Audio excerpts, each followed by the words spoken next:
Well, alrighty, guys. Today we're going to talk a little bit about some abolitionists.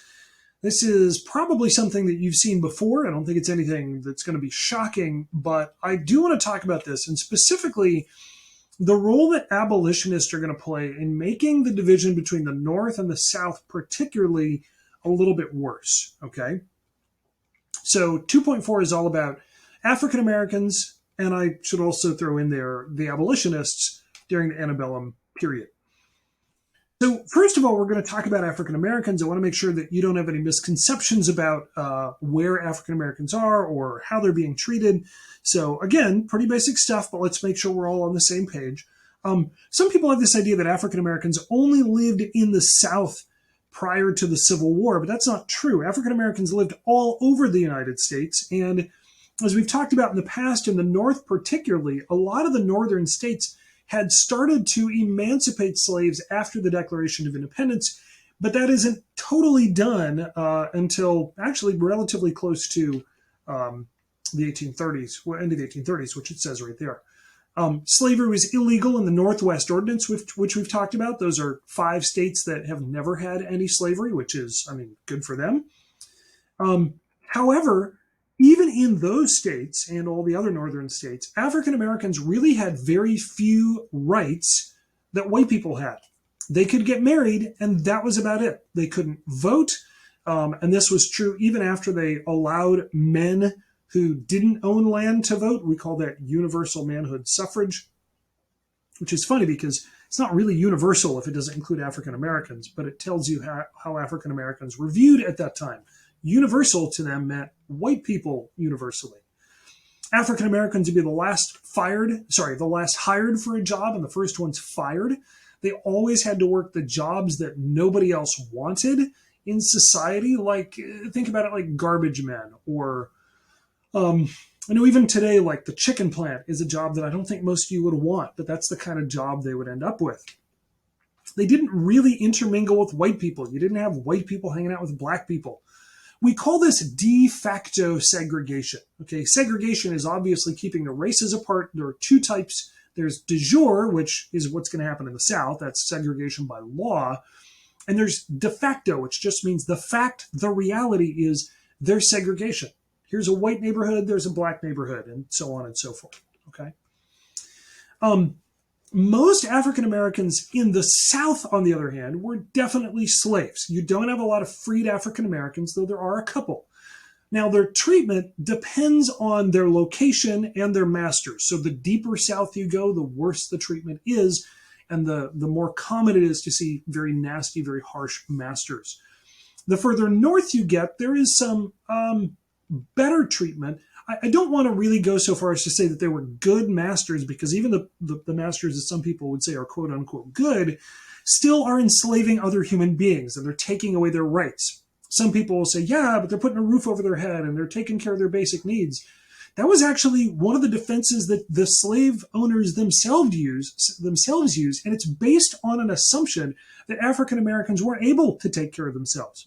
Oh, we have to care for these poor, uneducated, unable, unintelligent people.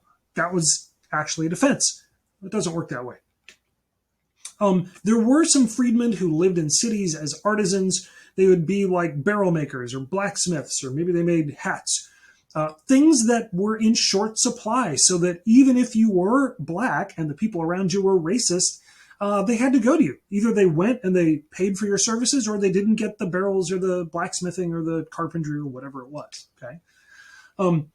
But African Americans have no civil rights, no political rights. They can't get married. They can't vote. You say, wait, they can't get married? Yeah. In fact, if you've ever heard about broom jumping, this is where African Americans would, in the slave times, would, hold hands and jump over a broom together, and everybody in the community knew now those folks are married. Okay, that was the idea. Slaves in this time are also, they're considered property. Guys, let's not lose sight of that. They're not considered people. They're not considered humans. They're treated like livestock, like cows, like mules. Okay, so let's not get caught up in this. Well, some slaves are treated okay. They're still considered less than human. And also, this picture that you're looking at here, this is the scarred back of a man who's tried to run away again and again and again. And some people would say, well, I guess he just shouldn't run away. You would want freedom too. Okay, so regardless of, some of the discussions around this, the idea that you would do this to another human being for wanting their own freedom is unfathomable. Literacy during this time was illegal. You couldn't teach your slaves how to read and write. The fear is they're going to try to communicate with each other, so maybe they can escape, or maybe they're going to be leading a violent uprising. And they're always being split from families. Guys, let's not defend slavery. I've seen some weird defenses of slavery this year. It blows my mind. Let's not go down that path, okay? So as this is going on, there's a second Great Awakening. We talked about the first Great Awakening back in the colonial period. Well, now we have another national Christian revival. People all around the country are hearing the preaching of the Bible, and they're starting to change their hearts. They're starting to return to church. They're starting to trust God again. Now, here's the deal, though. The second Great Awakening is a little bit different from the first. Especially in the North, it takes on a characteristic where they're trying to say, basically, if your life is really changed, if God has changed your life, it's going to be evident in the way that you try to impact your community. So whatever injustices you see, you're going to try to fix. Okay? Well, some people are like, I see slavery, and slavery's bad, so let's get rid of it. So especially in the North, this leads to abolitionism, which is the movement to end slavery. Now, the first Quakers are a group that probably won't surprise you, right? Remember the first abolitionists are the Quakers. That probably won't surprise you. These guys believe that everybody has an inner light, regardless of what religion you belong to or what color you are. So, of course, they're going to be quick to say, yeah, white people, black people, Asian people, brown, we don't care, okay? They should be free. And so the Quakers are going to be some of the first abolitionists, and you will see black and white Quakers and black and white abolitionists. However, don't get caught up and think that the whole North is just suddenly like, let's end slavery, because they weren't. In fact, not all the abolitionists even believed in equal rights. Okay, some of these guys are still racist, which we'll talk about in just a minute. So they'd say, yeah, slavery's bad for the country. Let's send these people back to Africa, was actually a position they took because they felt that black and white people can never live in harmony. They were divided about whether they should let women talk out in public about slavery. They couldn't agree on whether they should get involved in politics or whether they should just try to convince people to give up their slaves. So they're not, all abolitionists don't necessarily agree. I'm going to give you a couple. Some of these you may have heard of in the past, but hopefully there are a couple that are new. One is a guy named William Lloyd Garrison. William Lloyd Garrison publishes an anti-slavery newspaper up north. He believes that we should emancipate the slaves right now. He calls it immediate emancipation. Okay, the other option is gradual. Let's do it over a course of years. Some people said, if we do it immediately, the South's economy will be destroyed. And Garrison says, I don't care. In fact, I have a newspaper quote from him. He wrote this. He says, tell a man whose house is on fire to give a moderate alarm. Tell him to be like, fire, fire. Tell him to moderately rescue his wife from the hands of the ravisher. Stop. Stop. Tell the mother to gradually extricate or take out her babe from the fire into which it has fallen, but urge me not to use moderation. In other words, he's saying the issue of slavery is worse than all those things. However, Garrison is still a racist dude, okay? Garrison there's a story about, in the middle of the night, there's a runaway slave who knocks on his door. Garrison opens it up, and it's a runaway slave. And he says, Mr. Garrison, I appreciate the newspaper that you've published against slavery. I want to work for you. And Garrison basically says, I don't hire your kind, slams the door on him. It's a wild time. It's a weird time, but that's where we are.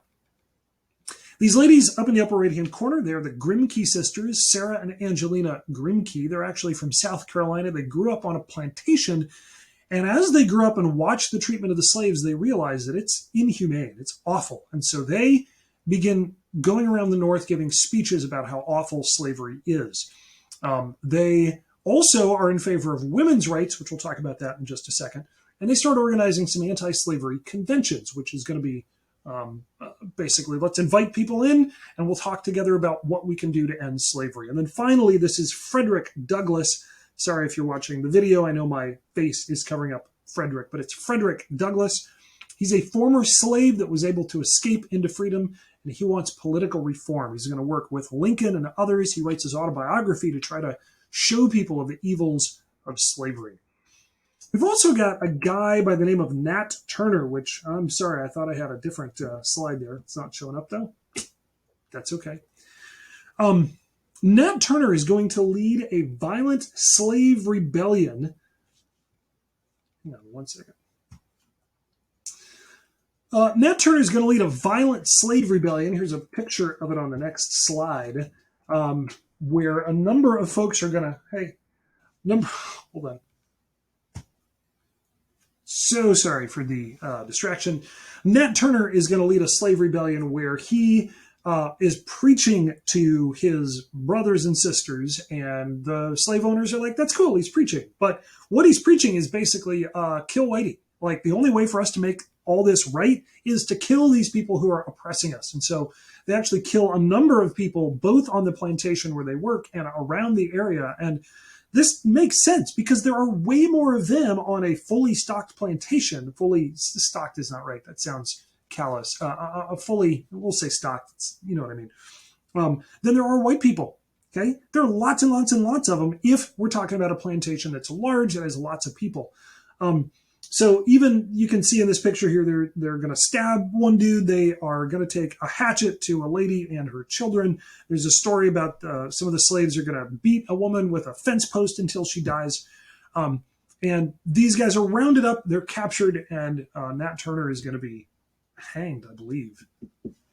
I forget now that I'm saying it. But people start to realize, wait a minute, we need to really crack down on how free these people are, which is crazy because they're already slaves. But now they would have to go to white church, or a white person would have to sit in on their meetings because we can't let the slaves, they would say, talk about, stuff without our observation, or they might be plotting against us. Who knows?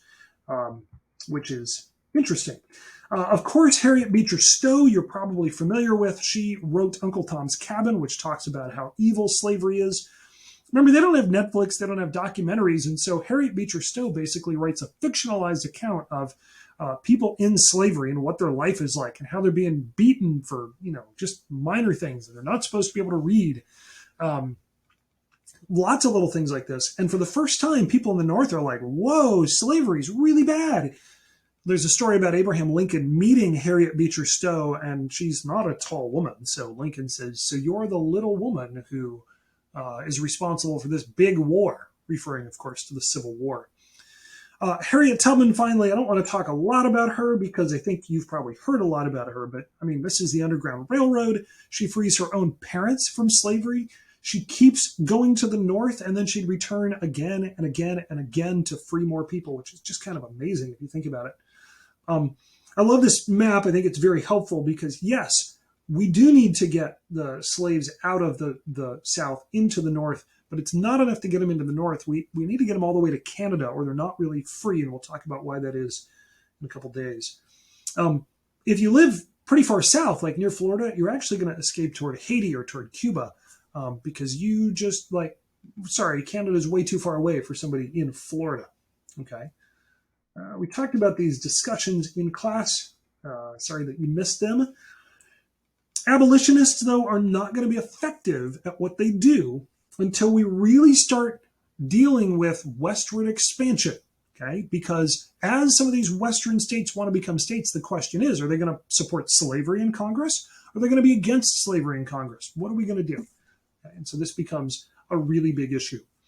Over time, the South becomes more and more determined to protect their way of life. And so they come up with a couple arguments. One is slavery is a positive good. This is the one I mentioned before. Okay, the positive good is the term they're going to use to basically say these poor people descended from Africa, they're below us. They don't have the mental capacity of white people. So they're never going to amount to anything. They need the structure of the plantation. They need a job. They need a roof over their heads. They need food. And we provide those things for them. So we are helping society. They actually said that, which is kind of wild. The second argument is, the slaves are better off than the industrial workers in the North. Like, people in industry work long hours, and even though they're technically free, they're kind of not. And, they don't always own their own homes. They're forced to work like in the Lowell mills. They have to live in those dormitories. And there's a little bit of a point there. Still, I think technical freedom is better than slavery where you get beaten for trying to run away. Okay, so again, the objective today is to explain the role of the abolitionists in exacerbating sexualism, making it worse in the antebellum period. And I think you probably can start to see that. There's just one more thing I want to mention, and that is that a spinoff of the abolitionist movement is the Women's Rights Convention. Two women in particular, Lucretia Mott and Elizabeth Cady Stanton, want to go to an anti-slavery convention. And they are basically told at the door, you're women, you can't. They're like, yeah, but we're against slavery. And they're like, but you're women.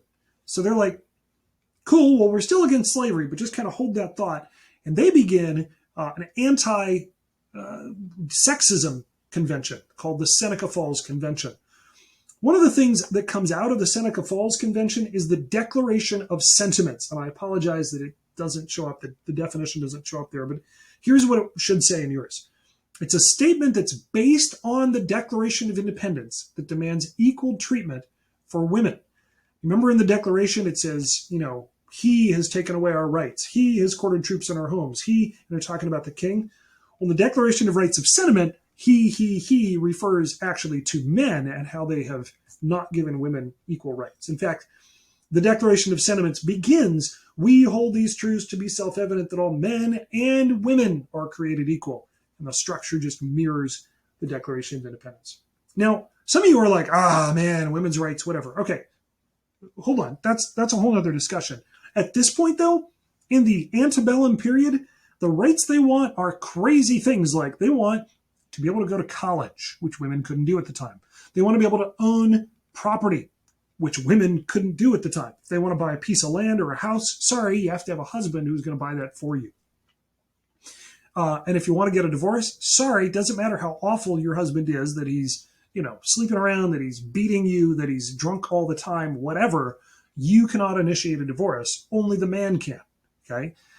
Which is kind of wild. So again, these things are not extreme. I think we would probably all say, yeah, that makes sense. However, in the antebellum period, women are not successful at getting these rights. It's not going to come until much, much later. All right, guys, that is your information for today. I'm not sure how long this was.